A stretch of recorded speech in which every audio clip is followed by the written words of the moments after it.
star.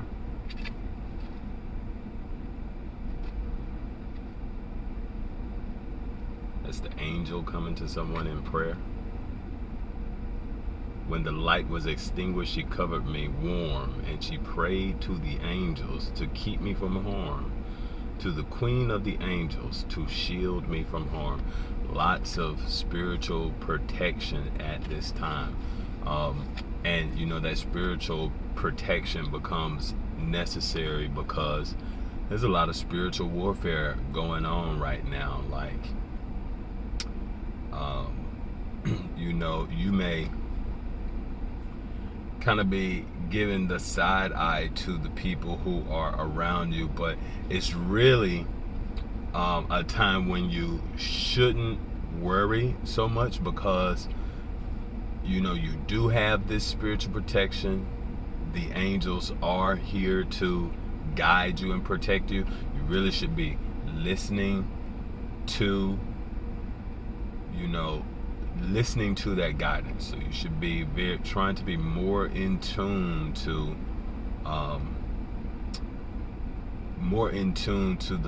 the direction you should go, the steps that you should take. But you know, your steps have been ordered. You know, you really, again, you don't have to worry so much. But you know, for whatever reason, and probably because you've been made for this particular journey, you're almost like aggravating the demons in people. And so, you know, they may be acting out in a certain type of way, but you know, you really don't have anything to worry about. Nothing to worry about at all. That star card is the, you know, like Aquarian energy. So I would pay attention to your dreams. If you are a person who dreams, you know, your dreams could be very significant. I can say that because for me, my dreams are very significant. You know, I feel like I'm getting downloads, very direct messages directly from my dream. We also have the Page of Whales. This is, you know, that young, you know, that young idealist, you know, romantic Page of Whales. This is like the Page of Cups. It says, "Oh, that my young life were a lasting dream." You know, people may be perceiving you as a daydreamer, someone who's kind of delusional in a sense. I wouldn't worry about that too much.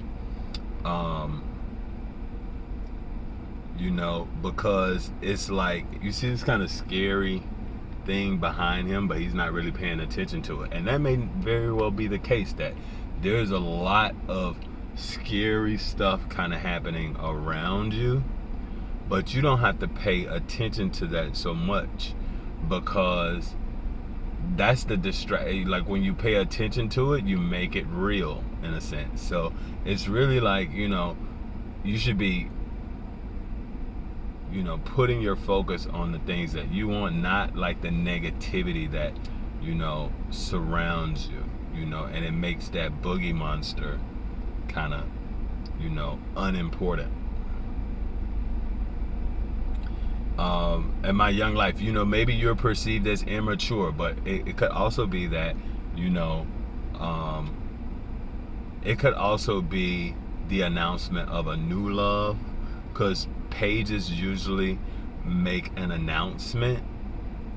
So this could be a new romantic partnership that you're focusing on, while all of the negativity in the background you're kind of letting go. So perhaps it's past love situations that have really hurt you, and you have, you know, stopped focusing on that. Stop, you know, if you were watching tarot readings in the past about, you know, why did this happen? Why did they leave me? Why Do I have so many questions about what went wrong? A lot of that is probably, on purpose. They meant for it to affect you in that way. And you perhaps have, matured past, past thinking about those past relationships. But then, now that you have new opportunities for romantic partnerships, if you're still focusing on that, that can kind of mess up your new opportunity. So you don't really want to do that all so much either.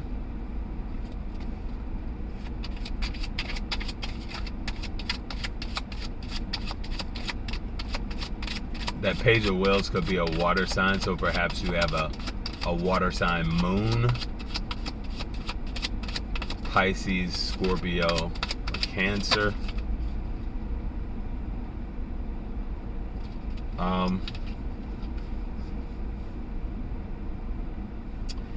I got the Ace of Quills. If you wish to forget anything on the spot, make a note of that thing and it will be removed. So this is about, I get this is about writing. I see the quill there, this feather. This is also that like symbolism. Whenever I see a feather, I think that's the sign that the angels are around you. But also this quill is writing. So this is the time to write and, get it out. So maybe there's like some residual stuff from the stuff in the past and you want to write that down. You want to it doesn't have to be like you're journaling. It may be, doodling. But however you want to get it out, you should get that out, get you a pen and write that down with the Ace of Quills. And then we also got the Page of Candles. So I feel like surrounding this healing star energy, and it's 2 pages, I feel like that could definitely, speak to kind of a new love situation coming in. But it's very new. So I would expect this to be something that has happened in the last week, the last couple of days. Perhaps you've met someone. Or maybe you have met 2 potential suitors. And one being a water sign, one being a fire sign. But if I can only get a good look at them, I can soon tell who they are. So someone, maybe this person that you've met, wants to know more about you, right? They want to see more. They're like, who is this person? What's going on with them? I want to learn a little bit more about this new person that I've met. And I feel like this may be because it's around the star, it seems like it could be like the divine timing for this relationship to come in. Like you finally gotten through the old stuff and now, boom, here comes this new romantic partnership. So it's really about,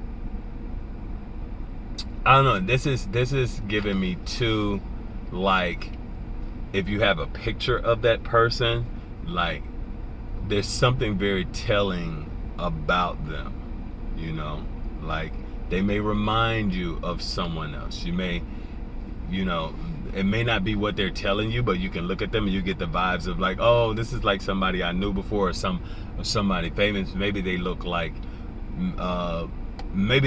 Drake, and you're like, oh, they have a lot of Scorpio energy or a lot of Libra energy or something like that.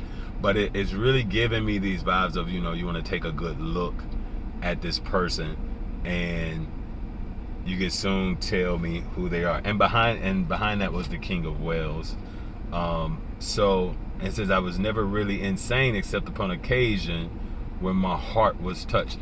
So maybe they're seeing you, maybe they may recognize you as, okay, this is a really good person. People may say that they're delusional, but they kind of understand that, what you have been expressing is, a lot about how you've been affected by external actions, like what your heart has been through in the past, right? That you aren't defined by that everything is, sometimes if you're like say you're a water sign moon, right? Say you're a Pisces moon or a Scorpio moon, water sign moon people tend, because it already is like the moon deals with your emotion, then you go into a water sign, it's like it can be very deep or very intense emotion. And when you're when you're built to kind of have those type of life lessons, that's not something that happens overnight. If you're like an earth sign moon, you may not have like as many deeply emotional experiences that where you go deep and you feel and you experience very deep, and something that would take a while to get over, right? But if you do have those experiences, that's a part of the journey. It does take time. You are meant to kind of go through it and to learn from it, and then to come out of that even better with and not losing your ability to be compassionate, losing your ability to love, but it's making your heart even stronger, right? That you have survived it, that you were able to take the steps to get through whatever that thing was that you were going through, right? So yeah, I mean, this feels like, again, very young, new love. It feels like divine timing. We are going into Leo season, right? So the opposite of Leo, which would be the 7th house from Leo, is Aquarius, which is the star card. So this could be like a time of activating activating kind of new romantic partnership. Leo for me is the 11th house. A little bit of, is that right? Yeah, a little bit of 10, a little bit of 11. And so that kind of speaks to me because it aspects my moon sign. So perhaps it's expecting like a very important planet in your chart, and it may be opposite that. So it with oppositions, it's like attraction and repelling. So it's really trying to find that balance of are you pulling in or are you repelling? And so it's up to you to really be when you meet someone new, to you have free will to kind of figure out if you want to move toward this person or if you want to move away. And even if physically you are moving away, you may be emotionally moving toward them. So figuring out that balance and making that decision on what do I want to have with this person, right? And you only get to make half of that decision, because they get to make part of the decision, you get to make part of the decision. And if it works out, you're both moving toward each other. And there's the timing and how quickly you do that. You don't want to you jump into a relationship really quickly. That can make you repel. You can bump and repel each other. But that slow moving toward each other probably is the smart thing to do. And you don't necessarily want to become too committed too quickly. Yeah, I hope this message has been useful, and I would really appreciate you hitting that thumbs up. I would appreciate a subscribe. I would love to build up my subscriber base, because I do have these spiritual abilities, and I would love to share them with others. Of course, with the tarot, that's just a little bit on the surface because everybody likes tarot these days, but it can always go deeper than that. And if you wanted to go deeper, let me know. We can go deeper than deep down inside, deep down inside. All you need is love. I'll holla.